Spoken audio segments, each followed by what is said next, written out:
Everybody, episode 777 of the podcast, Distributing America, the Outdoor Sports Podcast. It is Monday, October 9th, 2023. People, I hope everybody's doing well. I hope everybody just enjoyed an insane Saturday of college football. 2 weeks ago, by the way, we had Coaches Gone Wild. That was the day Ryan Day called out Lou Holtz. What was Saturday, as I think coaches just went cuckoo on Saturday. Bad day for Steve Sarkisian, bad day for Jimbo Fisher, Mario Cristobal, Lincoln Riley, and we are going to discuss it all. We'll open Red River Shootout, incredible game. We will discuss the ramifications for both programs coming out of the Oklahoma win. From there, we will go to College Station. We have to talk about the ramifications there. Alabama controls its own destiny in the SEC West. Texas A&M, not a good day for Jimbo Fisher. I think it felt like Saturday was the day that everybody turned on him for good. And then we'll wrap the show with just everything else that happened. Mario Cristobal, what are you doing? USC, what are you doing? Kentucky getting smoked by Georgia. Louisville with the great win over Notre Dame. Maybe a little Michigan, maybe a little bit of LSU. We got a jam-packed Monday show. Before we get started, should give everyone a quick reminder. Legal sports betting has come to the state of Kentucky, and I have some great news for listeners of the Aaron Torres Sports Podcast, and that is that we have partnered with DraftKings Sportsbook and the DraftKings Sportsbook app, and DraftKings has an incredible offer for first-time customers who are signing up for the service.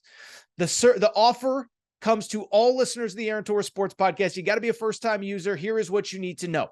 Download the DraftKings Sportsbook app. Bet $5 on any game, and you get $200 in bonus bets instantly when you use the promo code Torres. That's Torres, Torres.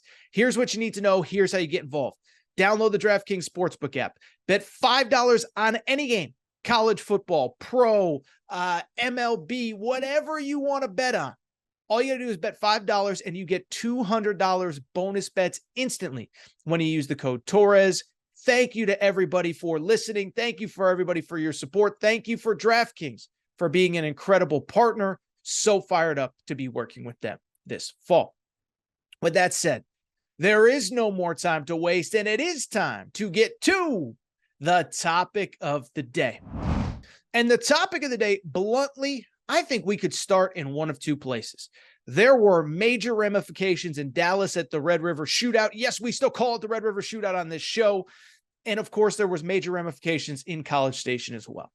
But my hunch is everybody wants to start talking Red River. So let's talk Texas, Oklahoma, as Oklahoma wins 34-30. Signature win for Brent Venables, signature win for Oklahoma in this era. And for anybody who doubted the Sooners, they are officially back as a playoff contender and back in the top 10 of college football. First of all, when I think about this game, a couple things stand out. One, just everything we love about college football, right? And we don't have to get into the pomp and circumstance, but I do think it is important. I mean, Cotton Bowl, Texas State Fair, two crazy fan bases, a rivalry that outside of last year always delivers. And by the way, last year, Oklahoma was banged up. Dylan Gabriel was hurt, right? But it always delivers. And from the second this game started, you could feel how important it was to these two teams, not just because first place in the Big 12 is on the line, not just because, a pathway to the Big 12 championship game and maybe the college football playoff is on the line, but just because how badly these two teams want to beat each other. I thought it was interesting. Kirk Herbstreit said during the game, we've been to a bunch of great games this year. The speed and physicality and the hitting in this game are unlike anything we've ever seen. You could feel it from the moment this game started. 2 interceptions early for Texas, a blocked punt for Texas that led to 7, fake reverse handoffs on kickoffs. Both teams were playing to win from the beginning, and it was incredible. Now, in terms of the game itself, to me, I'll be blunt. I think it came down to really kind of 2 moments in this game. Both went in Oklahoma's favor. Both kind of came at the expense of Steve Sarkisian, who I did not think had a good day. Now, to be clear and to be fair, we'll have Oklahoma fans listen to this segment on podcast or YouTube. I'm not taking away from what you did. I'm not saying that the wrong team won. Oklahoma deserved to win. Oklahoma was the better team, and Oklahoma fans should celebrate. But I also just don't think it was a very good day for Steve Sarkisian. The two moments to me that stand out in this game, when I think back on this game, a couple things. One, late in the third quarter, everybody knows what I'm talking about. Texas is down 27-20. They are driving. They are on the 1 yard line, first and goal on the 1. And Steve Sarkisian is, and you guys know me, I'm not scheme guy. I'm not X's and O's guy. I'm not draw plays in the dirt guy. But Steve Sarkisian is, in my opinion, the best offensive mind in college football in terms of scheming creative stuff to get his guys open. You have first and goal on the 1, down 7 late in the third quarter. And it felt like he wanted to prove he was Jim Harbaugh or old school Big Ten, 3 yards in a cloud of dust. Because for 3 straight plays, he just lined up a bunch of big guys in the backfield and tried to get that touchdown. Didn't get it on first down. Didn't get it on second down. Didn't get it on third down. Then on fourth down, he runs a screen pass. He kind of realizes, oh crap, I got to score here. Runs a screen pass. It gets stopped. Texas ends up getting 0 points on that drive, trailing 27-20.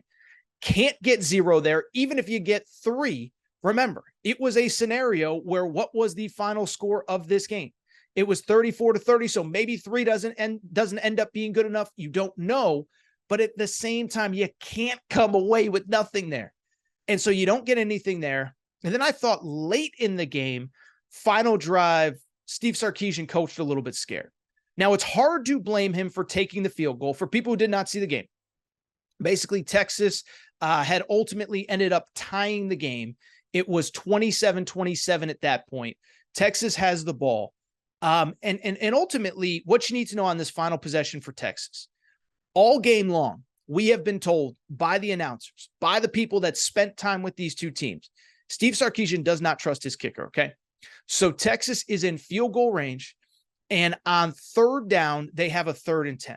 And in my head, again, I'm not scheme guy, but you think, okay, maybe Sark tries to throw it deep, because if he gets a first down, he can bleed out the clock and Oklahoma will not get the ball back. Instead, he decides to run a run play. He gets 6 yards. It sets up 4th and 4, and they do ultimately kick what ends up being the go-ahead field goal. And so on the one hand, you can't really blame Steve Sarkisian for taking the field goal there. But I've been told all game that you don't trust the kicker. And if you don't trust the kicker, I don't really care if you're 6 yards back from where you ended up kicking the ball. I don't care if it's 4th and 4 or 4th and 10. I'd rather try to get that first down to put yourself in position where, again, you can chew up the clock, bleed out the clock, and then you can still kick the field goal. And at worst case, you're going to overtime. And if not in worst case, then you're in a scenario where you can kick a field goal to win it with much less time on the clock. Instead, Oklahoma gets the ball back. And instead, we had some old school Sooner magic. For people who are new to college football, Barry Switzer always used to call it Sooner magic. They always find a way to win. And that is exactly what happened as Dillon Gabriel gets the ball back. The Oklahoma quarterback, 5 plays, 75 yards, under a minute and a half. They get into the end zone and Oklahoma ends up winning the game. Now, in terms of big picture stuff, let's talk about the big picture ramifications for both teams, because I think there's a lot that we learned. One, from the Oklahoma perspective, before we get into what does this mean? What about that? What about this? What about the playoff? What about the Big 12? Let me start with something pretty straightforward. I think that many people, including me, including this guy right here, I like to tell you all the stuff I get right. I was dead wrong on Brent Venables. And it really goes back to this game last year. And I understand that Oklahoma came in without Dillon Gabriel, their starting quarterback, and they were banged up.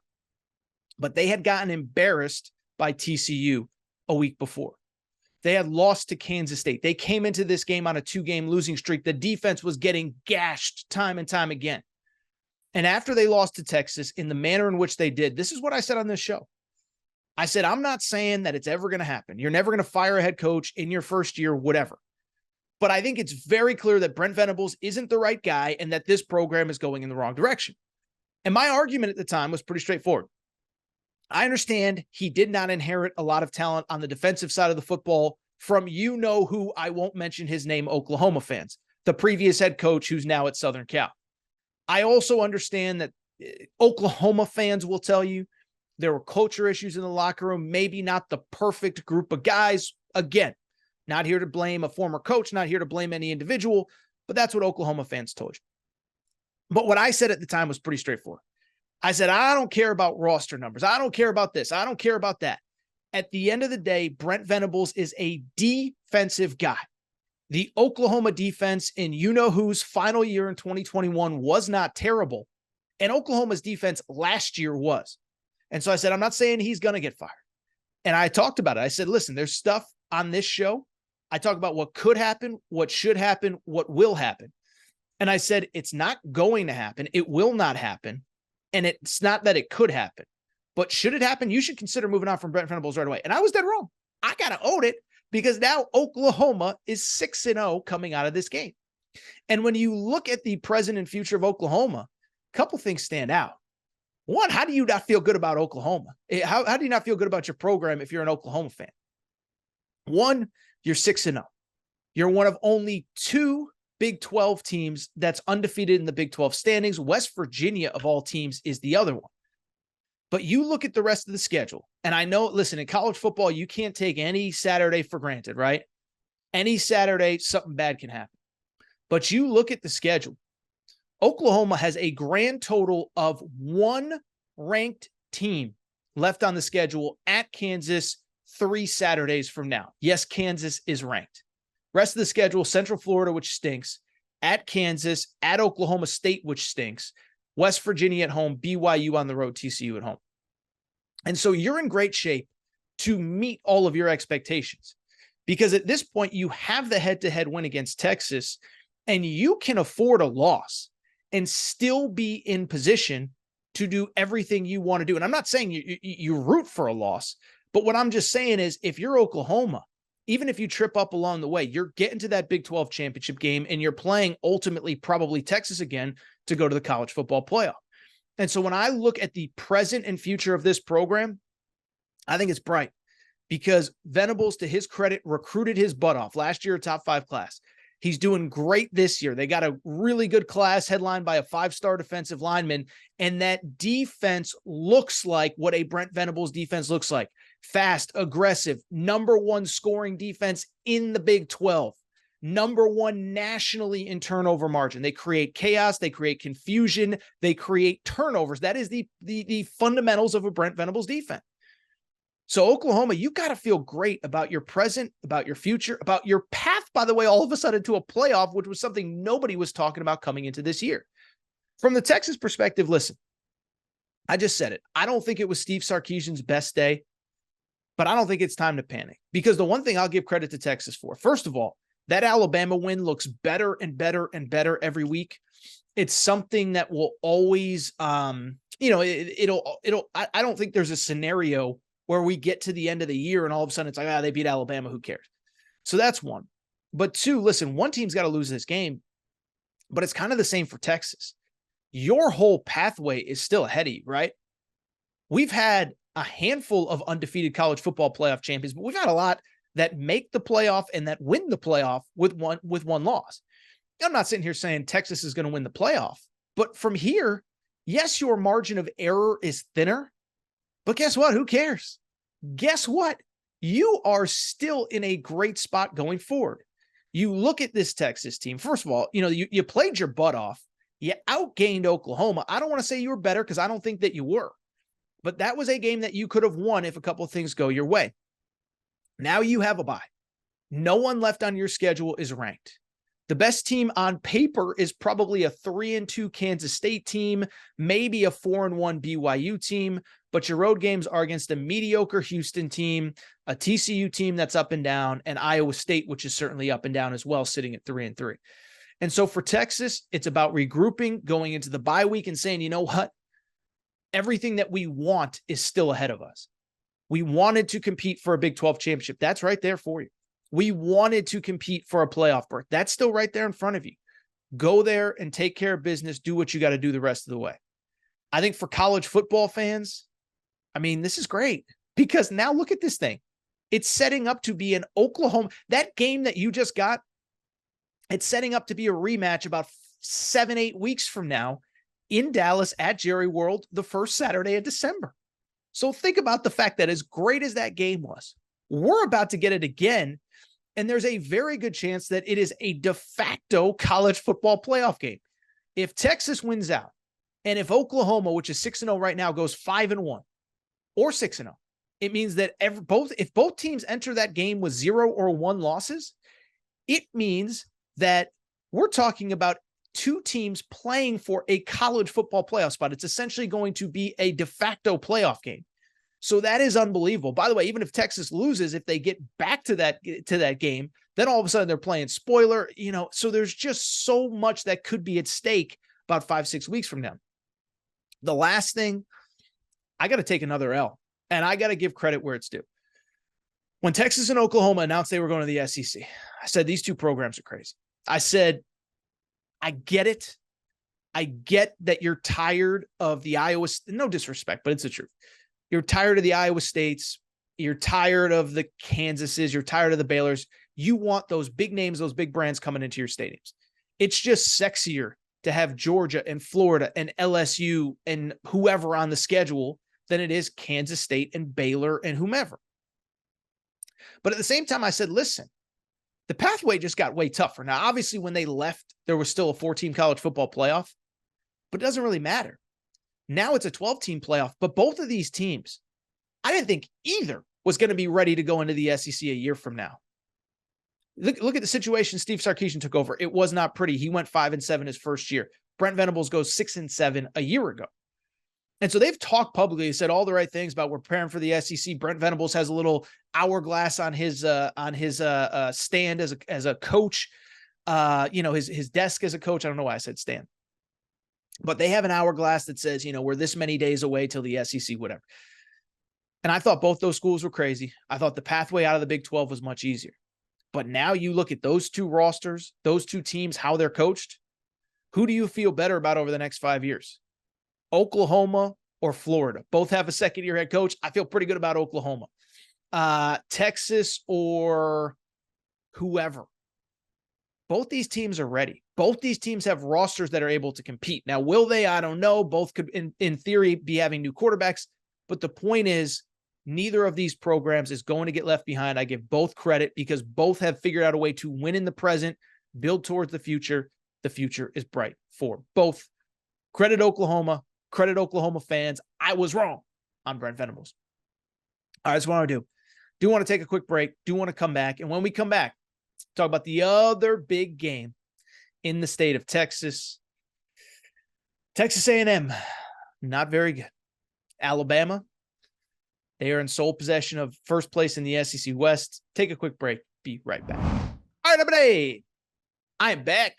Good to be back. I do want to switch gears, and I want to get to the other big game in the state of Texas. No, I'm not talking about UConn's riveting win over Rice. We will get to that. Well, probably never. Instead, I want to get to the big one in the SEC West, Alabama at Texas A&M. And this was a game, look, I thought it was a fascinating moment in time for both of these programs, both for the on-the-field and off-the-field ramifications.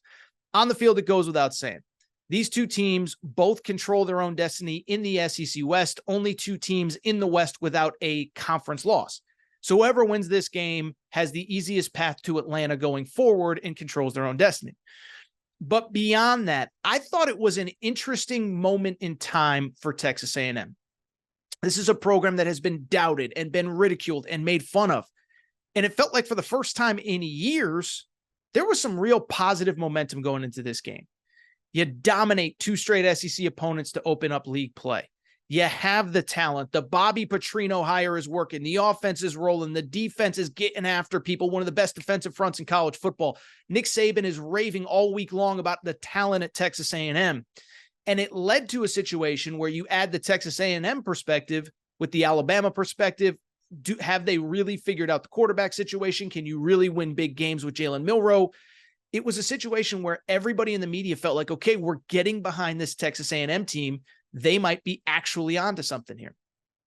And so I bring it up because it felt like a fascinating moment in time. Texas A&M is finally about to get a little bit of national credit. And instead, the exact opposite happens, and Alabama does what they've done to so many SEC teams in big SEC games over the last couple of years. They go to College Station and beat Texas A&M, final score 26-20. And I want to break down the game, but as I often say, I want to look at both sides of it. But as big as it was for Alabama, to me, it felt much, much, much bigger for Texas A&M. And let me say this. This felt like the game where any person left that hadn't completely given up on Jimbo Fisher, it felt like everybody was like, you know what? I'm officially out on Jimbo. Fair or not, this is just the reality of that game. And I say fair or not because, listen, it's not only Jimbo Fisher's fault that Texas A&M lost this game. I thought Max Johnson did not play well, held on to the ball way too much, did not get rid of the ball, whatever. I didn't think Bobby Petrino had a great game, didn't get the ball in his playmakers' hands. Evan Stewart was quiet, whatever. And part of that's, of course, Alabama's, great scheming on their own right. So I'm not trying to discredit Alabama. Texas A&M's defense could not stop Jermaine Burton. So it wasn't on Jimbo Fisher. But at the end of the day, there's only one guy in College Station in that building that is paid $9 million a year to win football games at the highest level. They're all responsible for it, but Jimbo Fisher is the only one that gets paid $9 million to do it. And the disappointing part about Saturday is that Jimbo Fisher, the $9 million man, the guy that was brought to College Station to elevate this program, to compete for national championships, I thought he looked scared and bluntly a little bit confused late in that game. Two things really stand out, almost like what we just talked about with Texas, Oklahoma. The first one, the very controversial punt late in the third quarter. Anybody who watched the game knows what I'm talking about, but for those who don't, Texas A&M had been in control for the early part of the first half into halftime, early part of the second half. They have a 17-10 lead. Alabama ties it at 17-17. Texas A&M has the ball late in the third quarter, and they cross over the 50 into Alabama territory at the Alabama 45. Gets down to 4th and 1. You can feel the tension in the stadium. Are they going to go for it? Are they not? Jimbo Fisher elects to punt. Punts the ball back to Alabama. Alabama scores on the next possession. All of a sudden, it is 24-17. Texas A&M never has the lead again, never has a tie again, and loses all momentum. And again, it felt like in that moment, you could feel the tension in the stadium as far as, is he going to go for it? Is he not? Should he not? Beyond that, there was the final possession of the game, which was a complete disaster. And if you watch the game, you know what I'm talking about. But you're down 9 points. And by the way, you're lucky to only be down 9, but it is still a 2-possession game. Late in the game, under 2 minutes, you get into the red zone. Ainias Smith is like this close to scoring, but he doesn't get it, and you have to regroup. From there, chaos basically ensues. You have a touchdown call back because of a hold. Then, knowing you need 2 scores, it gets to 4th down. You end up calling a timeout only to kick a field goal. And so you waste a bunch of time. Then you burn a timeout only to kick a field goal when obviously any well-prepared, well-coached team is going to say, hey, if we don't get it on 3rd, get the field goal team out there. Or if we don't get it on 3rd, we're going to use a timeout and go for a touchdown anyway. Matter of fact, you could have argued that after the 3rd down play, they should have tried to kick the field goal to save time and save timeouts. They don't. They get 3. Then on top of that, they don't even have to kick the ball on sides. They choose to, and they never get the ball back. That is how they ended up losing the game. By the way, Alabama, Tommy Rees called a pass play on 1st down, which if he doesn't call that pass play, Alabama, completely runs out the clock. There was one final play where it looked like A&M could get the ball back, whatever. So you have the non-punt, you have the chaos in the red zone, you have the decision to kick the field goal, you have the burn timeout. And it just speaks to exactly what I just said. I don't know where Texas A&M fans go from here with Jimbo Fisher. And bluntly, it feels like he lost every piece of support that he had left. Because at the end of the day, I think what stands out to me, and listen, I'm not an A&M fan. I know people are like, oh, you talk about A&M a lot. I talk about A&M a lot because they're fascinating. But at the same time, what stands out about that situation to me is a couple things. One, I just thought Jimbo Fisher coached scared, right? Again, it's what we talked about and what I just mentioned in the lead up to this game. You're at home. All those young guys are starting to turn into men. You got guys like Ainias Smith who came back for this season specifically, and you coach scared, right? And it's not like it's year one. It's not like it's year two. It's not like you're trying to survive to beat Alabama. You beat Alabama 2 years ago. You maybe should have beat them last year in Tuscaloosa. This isn't about proving that you can beat them. This is about going out and taking the win because you want to show America that you're not afraid of them and that you are the best team in the SEC. And so to coach scared, to coach not to win, to punt that football, give the ball back, and then never get a lead back, to mess up time after time, it's just a complete disaster. And I think the most frustrating thing for Texas A&M fans, besides what I just talked about, besides the fact that, as I said, it changes everything, but more than that, you can't trust your coach. That is probably the most frustrating thing, right? And I tweeted this out, and I think some people misconstrued it as a shot at Bama. To be clear, Bama was the better team. Bama deserved to win. But Jimbo Fisher did himself no favors. And so it's just so frustrating because when you're a football fan or a basketball fan or baseball fan or whatever, if you just lose because the other team is simply better and you don't have the dudes, that's a tough pill to swallow, but you sleep better at night than knowing we do have the dudes. They just weren't put in the best position by the guy that's paid $9 million a year to get the job done. And so what's fascinating to me about this game, it completely changes everything for Texas A&M. I'm not smart enough to know if Jimbo Fisher can survive or will survive or is the money there or whatever. But think about the two worlds, the two concurrent worlds, if you will, that could have been Saturday if you win versus now that you lost. If you win, by Monday, you're probably in the top 10, maybe 15, but you completely control the SEC West. You beat Alabama, and you look at the rest of the SEC and you say, wait a second now, LSU can't stop anybody. Ole Miss is kind of up and down. We play Tennessee next week, but we can beat them.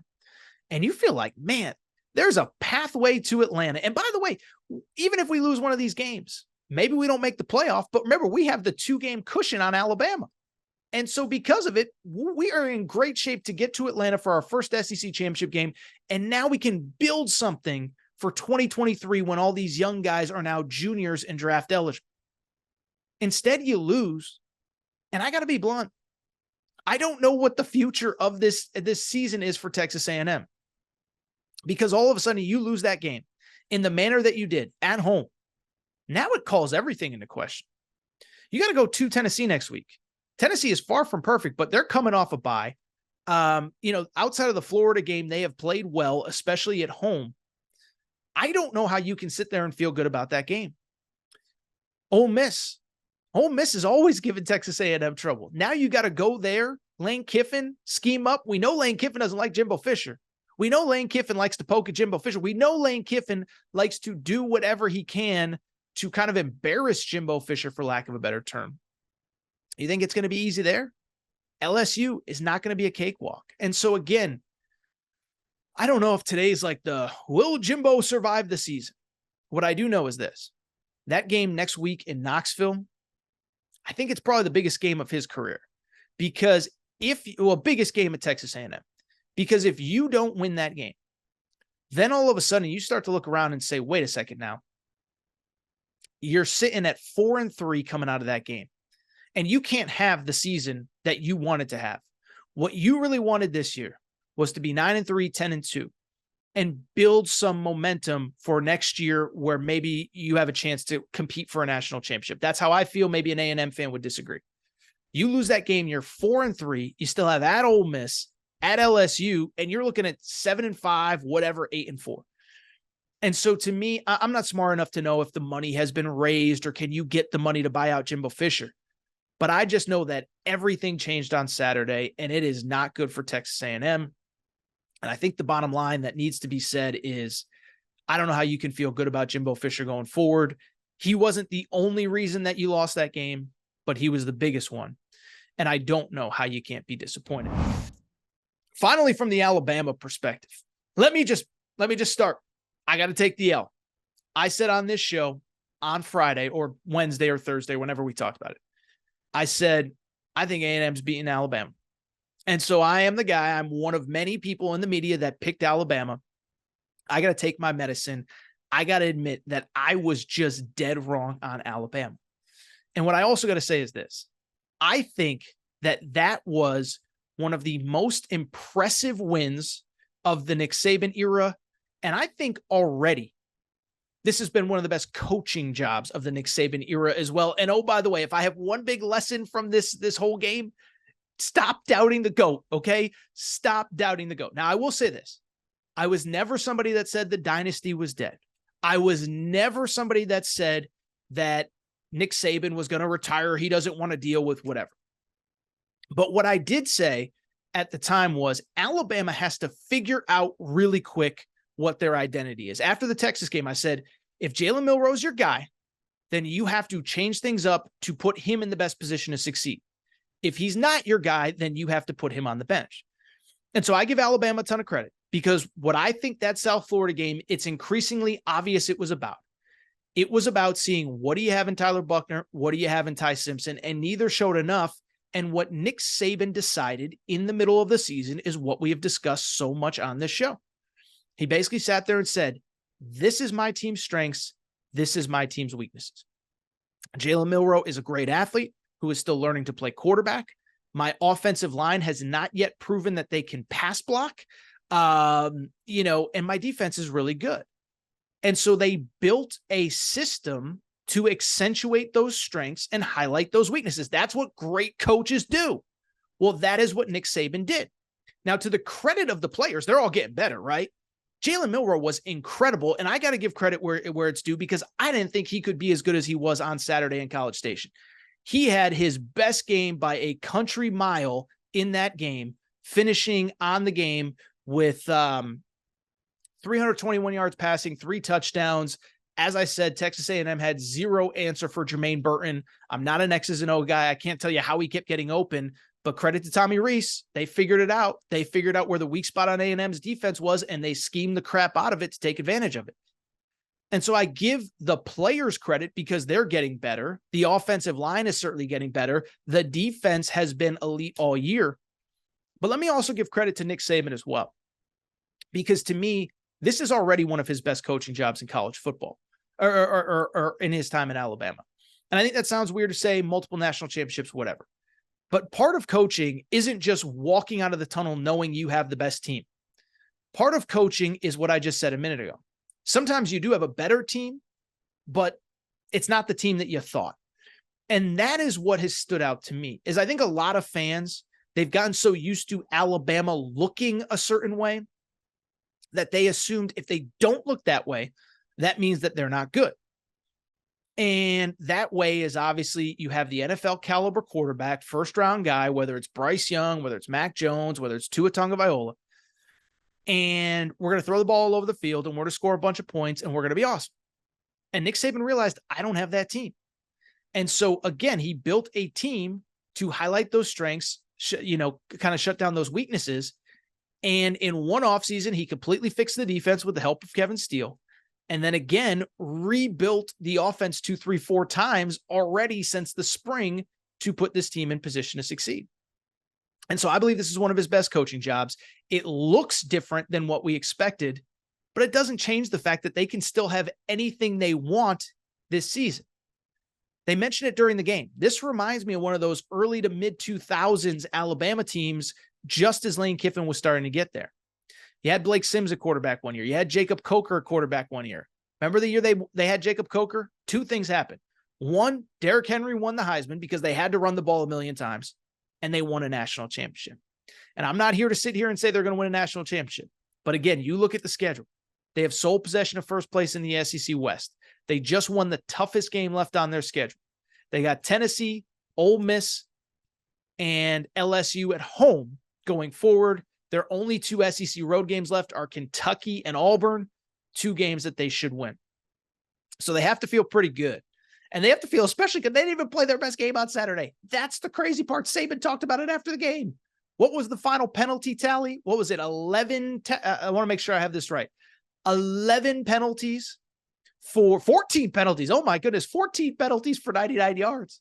And so if you get that cleaned up, all of a sudden, like it's almost the best case scenario. And it's funny because Nick Saban kind of joked about it after the game, but he basically said, like, we got a lot of good to talk about. We got a lot of bad to talk about. What do you guys want to talk about first? But you can tell that game meant a lot to Nick Saban. And I think you can tell how proud he is of this team. And now you look at this team going forward, I'm here to tell you, there is nothing they can't accomplish. They're the favorites in the SEC West. I know Georgia looked great against Kentucky. We'll discuss that momentarily. I think they can beat Georgia in an SEC championship game.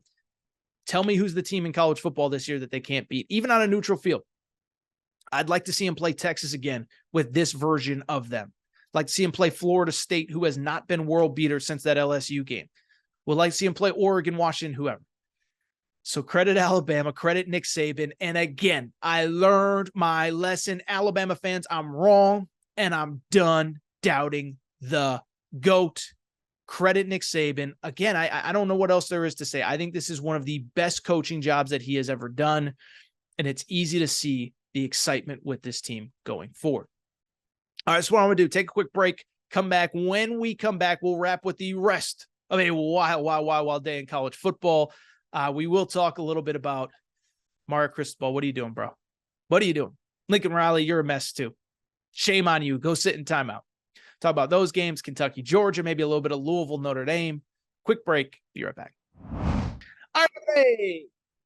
I am back. Good to be back. Final segment of the show. So good to be back. Do want to go ahead and wrap. Listen, remember when I opened the show and I said this was the Coaches Gone Cuckoo episode of the Aaron Torres pod? 2 weeks ago was Coaches Gone Wild. Ryan Day's just chirping at 86-year-old Lou Holtz. This week was Coaches Gone Cuckoo. Thought Steve Sarkisian went a little cuckoo in the red zone. Jimbo Fisher went a little cuckoo not punting the football. But there was no more cuckoo moment. And I could argue there was nothing, I don't know that I've ever seen a coaching decision quite like this than what happened with Mario Cristobal and the Miami Hurricanes on Saturday night. For people who maybe don't follow this stuff minute to minute, everything was going right for Miami coming into this weekend, okay? So Miami is undefeated. They beat Texas A&M. They got some real momentum. They're coming out of their bye week. They're healthy. Everybody's playing well. They had a top 10 recruiting class last year. Everything is going right. And oh, by the way, they're undefeated. They play North Carolina next week in what's their first real big ACC game on the slate. So everything's going well. All they got to do is get by little old Georgia Tech, who lost to Bowling Green a few weeks ago. And they're in control of the game. Now, it was back and forth. It wasn't Miami's best effort. But I bring it up because they have the ball with under a minute to go. Clock keeps ticking. It gets to about 30 seconds, and Georgia Tech is officially out of timeouts. All Miami has to do is take a knee, and the game is over. Just take a knee. Just take a knee. That's all you got to do. Nothing complicated. No weird math. Nothing. Instead, Miami runs the football. Miami fumbles the football. Georgia Tech recovers. And in 2 plays, they drive the length of the field for the game-winning score. Now, what I will say is a couple things. One, after the game, Mario Cristobal said all the right things. It's 100% on me. There's nobody else to blame. The math equated to one thing before the drive, and then something happened, and we didn't do a good enough job communicating that, oh, by the way, all we have to do is take a knee. Same thing, a couple things stand out. One, there was no one on that headset. There was no one on the headset that when they decided to call a play, somebody didn't jump up and scream, oh, we don't have to call it. We don't have to run a play. All we got to do is take a knee. Like, listen, we can blame Mario Cristobal, but there are however many, a dozen guys on the headset. There are players on the field. Tyler Van Dyke is a third-year senior. How did no one in the entire organization realize that you don't have to run a play there? It absolutely makes no sense. I don't get it. And so you have that. And because of it, listen, I was talking to my buddy Garrett Carr, writes for Aaron Torres online, whatever. He said this, and I think it's right. You can say that it is literally one of the most inexcusable losses ever for that reason. Multiple players, multiple coaches, there's just so many checks and balances that should never allow that to happen. You want to know what the crazy part is, though? This isn't the first time it's happened to Mario Cristobal. There was a game a few years ago when he was head coach at Oregon, the exact same situation. They had the lead. All they had to do was run out the clock. They fumble the football. Stanford gets the ball back. So just a tough loss for Miami. Listen, Miami, everything is still ahead of them. I think they've largely overachieved, but that is just one that is such a sucker punch. And that's one where, like, when Mario Cristobal left my Oregon, I think Oregon fans were a little bit mad because he was kind of the third straight coach that had left for a quote unquote better job. Chip Kelly, the NFL, Willie Taggart, Florida State, Mario Cristobal, Miami. But at the same time, I think they were also like, we think we're going to be okay without him. They clearly are. So Mario Cristobal, what a moment in time. By the way, probably did not help. The number one recruit in America, Jeremiah Smith, a 5-star wide receiver from the Miami area, currently committed to Ohio State. You know where he was on Saturday night? At Hard Rock Stadium, where this debacle happened. I cannot believe that Miami lost this game. Speaking of cannot believe, one team that did win, it's the USC Trojans, who beat the Arizona Wildcats 43-41 in triple overtime. Now, a couple things. One, we have a lot of Arizona fans that listen to this show. Maybe it's because of my basketball, whatever. Arizona fans, I'm sorry. You guys were the better team. You were better coached. You were better prepared. USC gave so many opportunities to win this game, and Arizona probably should have won this game. Now, I know there's controversy in the Arizona program. They were playing a backup quarterback last night. Jed Fish says that he wants to go back to the starter and nobody's happy with it. But Arizona fans, everything's going to be okay. Jed Fish is the right guy. He's recruiting at a really high level. I don't think a lot of people realize. And oh, by the way, you're going to the Big 12. The Big 12 is going to be a step down from the Pac-12. You're going to be able to win games right away. So Arizona fans, I know it sucks. But really, the story from Saturday night, the story from the LA Coliseum, it was the USC Trojans. And listen, I could do the whole rant about, the defense is going to cost them this, and the offense is this, and da-da-da-da, this and that. But I did it last week, and I'll be blunt, I don't need to do it again. There's no new ground to cover other than for me to say this. USC is not a very good football team right now. And I know what people, they're 6-0. Oh, they got Caleb Williams. Couple things stand out from Saturday night. One, tell me what they did well, period, on Saturday night. They gave up 500 yards of total offense. They had miscue after miscue. Remember, late in the game, they had the ball in the red zone, chance to win it in regulation, fumble a snap, or it wasn't a snap, it was a handoff. Botch a PAT. They weren't good on special teams. The defense gave up 1,000,000 yards. And I'll say this, Caleb Williams bailed their butts out late in that game. He was not very good early. This was by far the worst game that he has played, maybe in a USC football uniform. And I'll take it a step further. I'm not sitting here saying that Caleb Williams is, a bad player, or even that he's regressing. I do think that sometimes he's trying to do a little bit too much. I always say I'm not a scheme expert. I was talking to a buddy of mine who kind of dabbles in coaching. He said, listen, if you watch like the all 22 coaches tape, there are situations where Caleb Williams has the opportunity to make the easy play, the smart play, the whatever play, the non-sexy play. And he's trying to be the Instagram, YouTube, TikTok star that's making the fancy play that's going to show up on SportsCenter and Big Noon Kickoff every week. And so I just bring it up to say, listen, Caleb Williams is incredible. He's going to be the number one pick, deservedly so. But he is not without fault at all because he struggled for most of this game. The defense is not good. Special teams are not good. And I look at next week. I know they're playing Notre Dame. Notre Dame has lost 2 of their last 3, easily could be 0-3 in those games. But at the same time, I don't think this USC team is very good. And if Notre Dame doesn't catch them, somebody else will. They play Utah at home the following week. Then they have Cal. Final 3 games. How about this? Washington at home, Oregon on the road, UCLA at home. Oregon and Washington, I believe, are significantly better than USC. And UCLA is playing really good defense right now. UCLA took care of business against the Washington State Cougars. My Cougars, love me those Cougars. You know that. But UCLA is playing really good right now. And so it's hard for me to sit there and say that USC is going to forget, like let me put it this way. Forget running the gauntlet, like finishing 12-0 or 11-1 and making the college football playoff. I think they're like a 3-loss team. And it may start this weekend at Notre Dame. This is not a good football team right now. Speaking of Notre Dame, they took it on the chin at Louisville. First of all, from the Louisville perspective, we got to give credit to Jeff Brom, right? And I talked about it on Friday's show. We spent so much time this offseason talking about Auburn hiring Hugh Freeze. Deion Sanders going to Colorado. Both of those have proven to be excellent hires. But Jeff Brom, you could argue, is the most accomplished out of anybody. Now, Hugh Freeze won a lot of games in the SEC. Jeff Brom won a Big Ten West title at Purdue last year. He won 8 games at Purdue. You know how hard that is to do? So he goes to Louisville, and they were just so much better than Notre Dame. Like, it wasn't even really that competitive. Like, Notre Dame was going for it at midfield on 4th down in the middle of the 4th quarter, because they knew if they didn't score, the game was over. So the game was really over for most of the 4th quarter.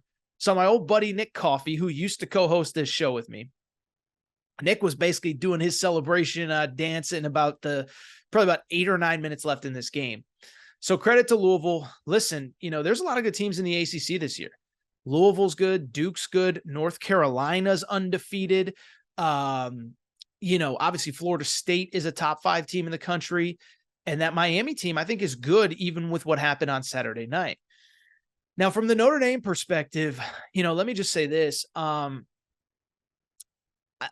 There's a few things. One, I saw a little bit of pushback on Marcus Freeman. To me, this isn't a Marcus Freeman thing. To me, what this is from the Notre Dame perspective, who do you want to be as a football program? And why I bring it up is as follows. Offensive coordinator, if you remember, let me even backtrack.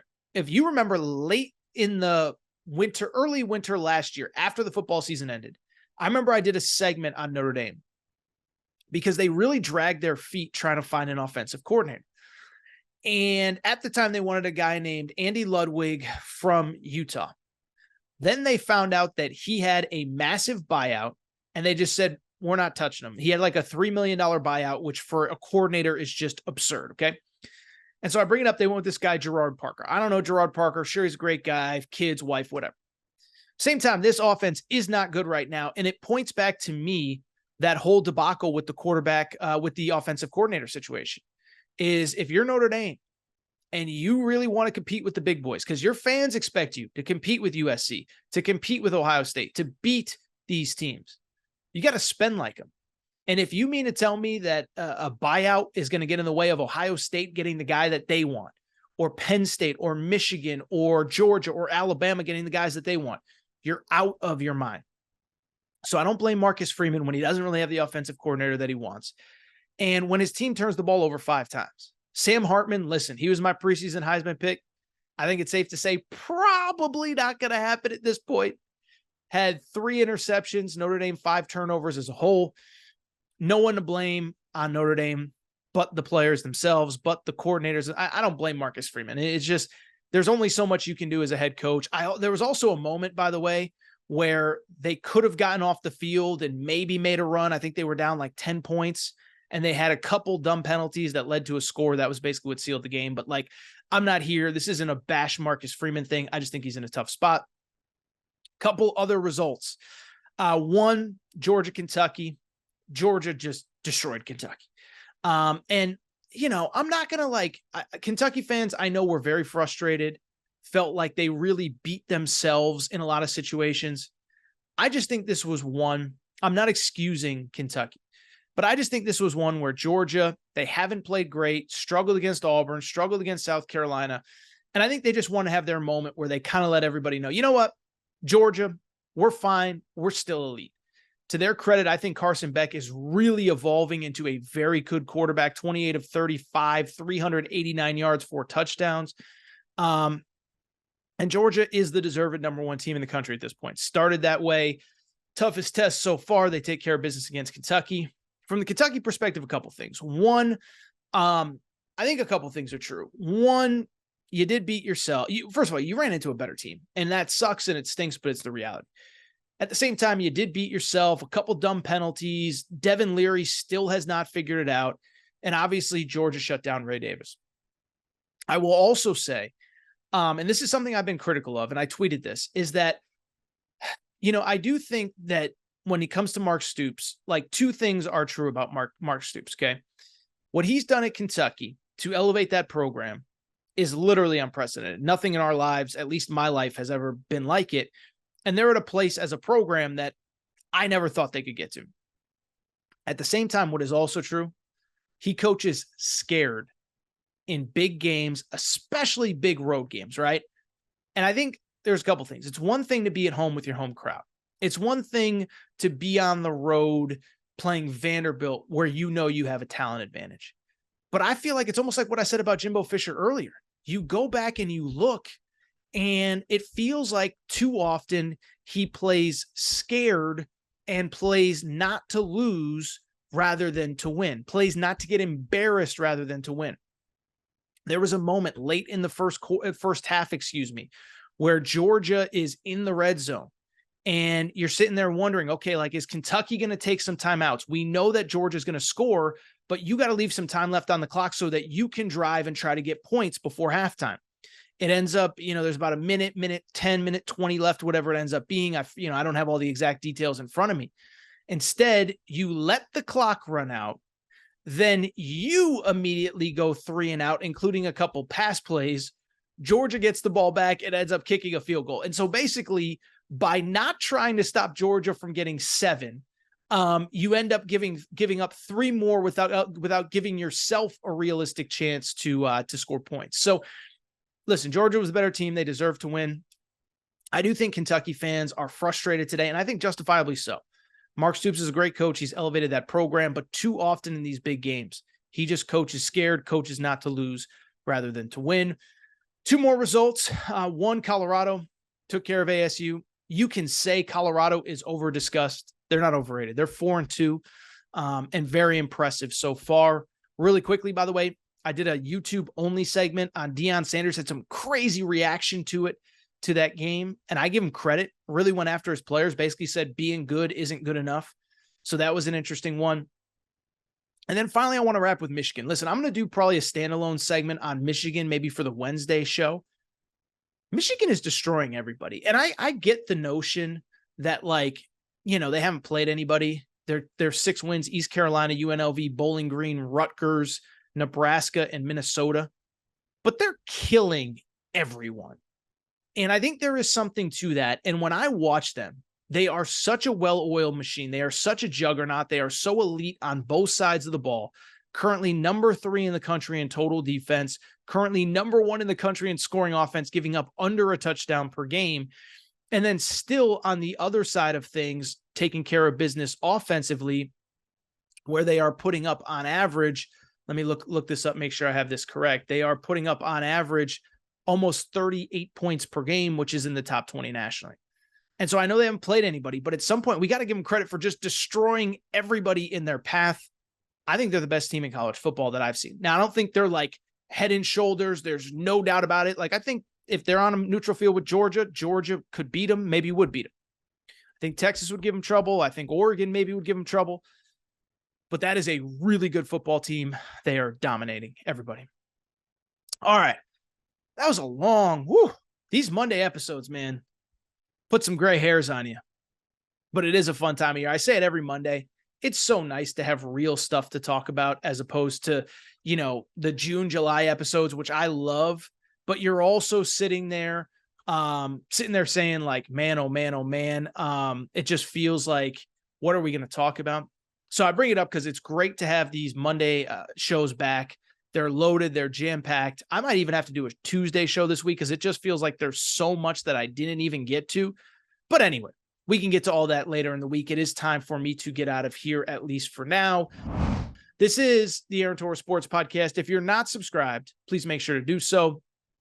Apple, Spotify, Amazon Music, Google Music, wherever you listen to podcasts, make sure that you are subscribed. Also, make sure to rate and review the show. Go ahead, give us a quick 5 stars. Let us know what you like, what you don't like, all that good stuff. Make sure you're following on social media at Aaron_Torres on Twitter, at Aaron Torres Pod on Instagram, Aaron Torres Podcast Questions at gmail.com, Aaron Torres Podcast Questions at gmail.com if you have questions for the show. Also, make sure you subscribe to the YouTube channel. YouTube channel is bumping. We are closing in on 27,000 subscribers. Cannot thank you all enough for your support. And oh, by the way, on top of that, I do want to quickly thank our partners, DraftKings and the DraftKings Sportsbook. Remember, new customers, you can bet $5 on any game, get $200 in bonus bets instantly when you use the code Torres. That's Torres, Torres. That said, that is all for today's Aaron Torres Sports Podcast. It is time for me to get out of here. Appreciate everybody's support, and I'll be back later this week. This might be one of those weeks where there's enough to do a Tuesday episode. Stay tuned. If not, we'll be back on Wednesday. Shout out to Torres. Shout out to Rachel, who hates my voice. Still hates it, so I hear. Shout out to JJ Redick, UF head. Unblock me, bro. I'll be back later this week. New episode, Aaron Torres.